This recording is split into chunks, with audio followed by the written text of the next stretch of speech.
Now, your Alaska Link weather for Anchorage and South Central.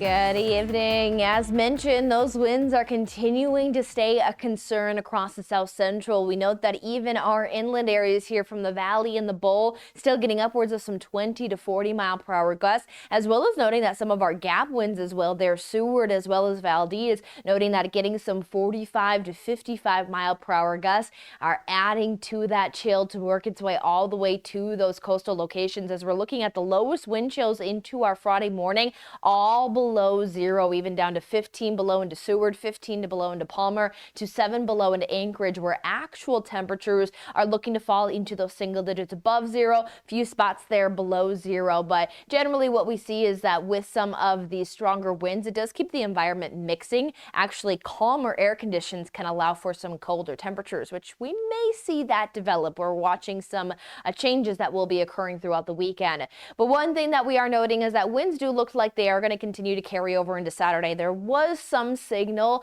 of calming those winds into our Friday, but what we're seeing is what's going to start to change that weather pattern is slowing down. So it means that we're going to be stuck in this windy and cold weather pattern for at least another additional day into Saturday.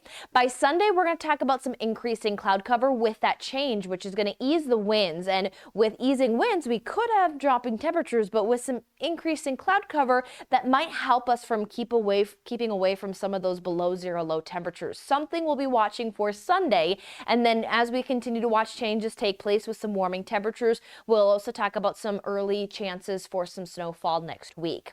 Now, here as we head into our Friday, we'll start off into those single digits and head towards those teens. Our high temperature is closer to where our typical low is for this time of the year. As we also note that we are in March, meaning that in a few weeks we talk about getting into that spring equinox, continuing to increase our daylight, our sun angle, and warming those temperatures. Our average high even for this time of the year sits at 31. And we'll get back to some of those temperatures next week, but for the time being, it's all about the cold. So keep those winter layers on hand. We have sunshine paired up with this cold weather, but note that as temperatures may be climbing into those teens, we keep that feel like temperature below zero all day as we even have another round of some of those blustery gusty winds coming as we head into Friday afternoon through Saturday morning.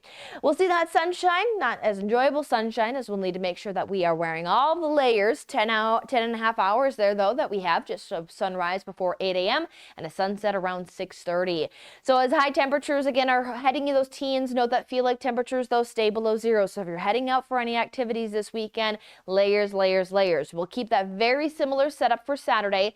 Might have some of those below zero low temperatures on Sunday. Again, we'll have to be watching for some of that increased cloud cover, but with that increased cloud cover, we do have some increase in temperatures as well as some snow chances.